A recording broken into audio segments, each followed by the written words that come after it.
If Oklahoma somehow misses the college football playoff, I will tell you this: the Sooners will be at home with better wins than a number of teams that do make the CFP. Welcome into the Voice of College Football. We break down the game we all love each and every day with you. Best discussion, debate, and analysis. And we break this one down.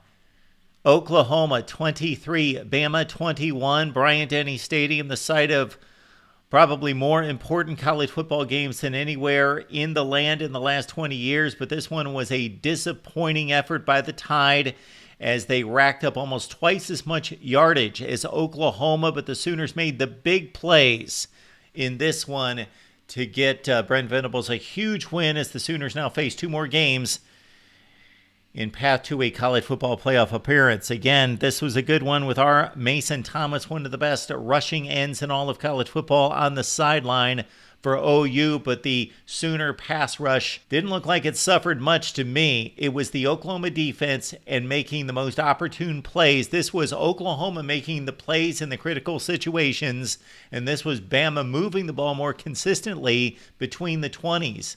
And the Sooners' big plays won the day. Bama made a number of changes along the offensive line entering this day to try to improve and help the running game. They may have done it to a minimal amount, 25 carries, 89 yards out of their running backs, but certainly whatever changes they made up front did not help against Oklahoma's pass rush. Isaiah Sategna had a big punt return in the first quarter to set up Oklahoma's field goal to lead 3-0, and then the Sooners made it 10-0 on Eli Bowen's pick six. Ty Simpson is in the running for a Heisman Trophy, and certainly throwing a pick six and losing the biggest game of the year thus far for the Tide will not help, especially since he was not able to do what Fernando Mendoza did in Happy Valley just 1 week ago, and that's lead Alabama down the field to win the ball game in the final minutes of this one. So he throws the pick six, and the Sooners lead 10-0. But Bama goes to the trick play, and they actually had a play in which running back Jam Miller went to the ground. Ty Simpson, of course, had the football in his hand, so he couldn't go to the ground, but he acted as though he was falling down, maybe fumbling the football, regained his balance as Oklahoma completely lost track of the players going downfield at the wide receiver position, and Simpson hit Caleb Edwards for 25 yards down inside the 10-yard line. That set up a Daniel Hill touchdown to make it 10-7, and this was just, again, a situation where Bama made the big mistakes. Cue up Ryan Williams, punt return, nifty punt return, dodged a number of players, but then he coughed it up as Jaden Hardy made the strip. That set up what was a tough run from John Mateer, bullying his way to the goal line with the help of his offensive line, and Oklahoma just gritted. This was the epitome of Oklahoma's effort on this day against Alabama. The Mateer touchdown run from 20 yards.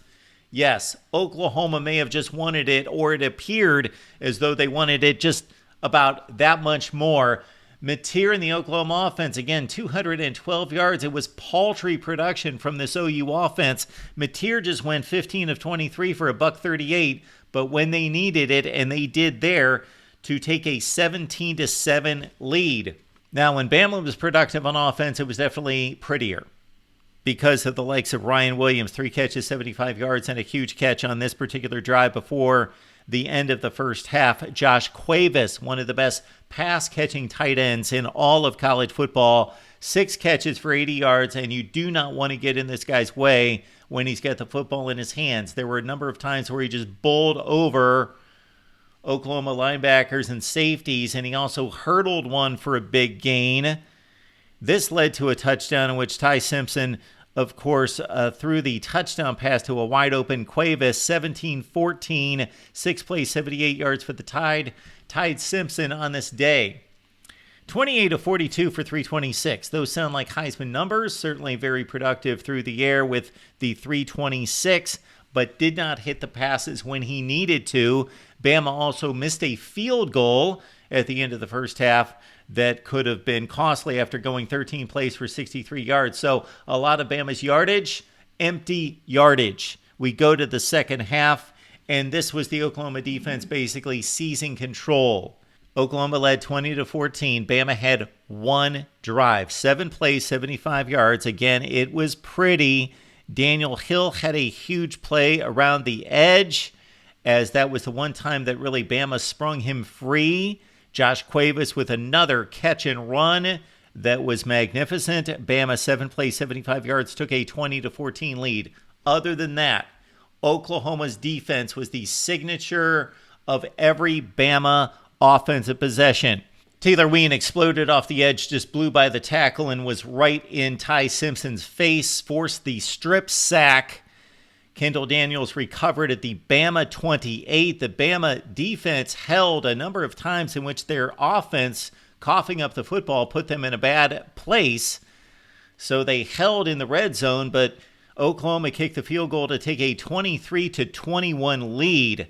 Also, another Bama series. They're moving the football, and then Davon Jordan forces the punt with a sack with 11 minutes left. That squashed the Tide's series that time around. Bama had one more chance starting at its own 6, so they had a long way to go, but they had plenty of time, and they started to move the ball. However, once again, it was Oklahoma's front and their blitzes, and Brent Venables obviously can dial them up as well as anyone in the country. Kip Lewis coming off the edge, got an 11-yard sack. Still, Bama got the completions to put themselves in range, but Ty Simpson missed a few throws that were crucial here.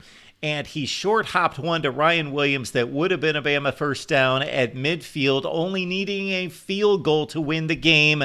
And again, Simpson didn't make that throw. And then with the game on the line on 4th and 6, Simpson made a decent throw, probably should have thrown it more to the outside if we're going to be nitpicky about it, but also an excellent pass breakup by Peyton Bowen that ended the Tide's day 23-21. So let's size it up for the college football playoff.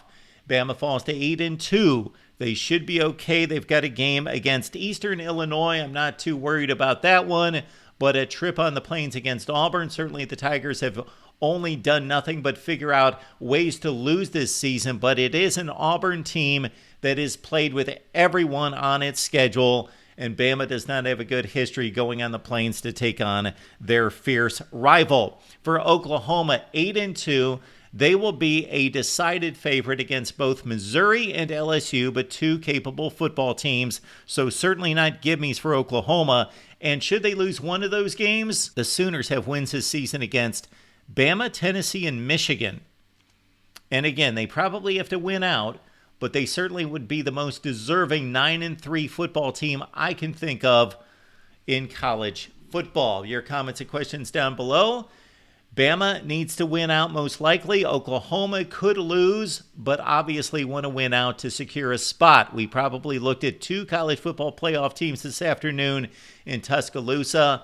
Bama actually, despite the loss today, has the inside track to the SEC championship game with a win against Auburn because they've got the head-to-head win against Georgia. Texas A&M still undefeated after that miraculous comeback down 30-3 to South Carolina. So we're looking at Texas A&M taking on Bama most likely in the SEC championship game, but we still have 2 huge weeks left, and all those teams in the SEC still competing for a playoff spot, and those teams that are competing for the playoff spots, they continue to win. Leave those comments and questions down below. Join the best chat in college football here at the Voice of College Football, Monday through Saturday, 10 p.m. Eastern Time. We'll see you then.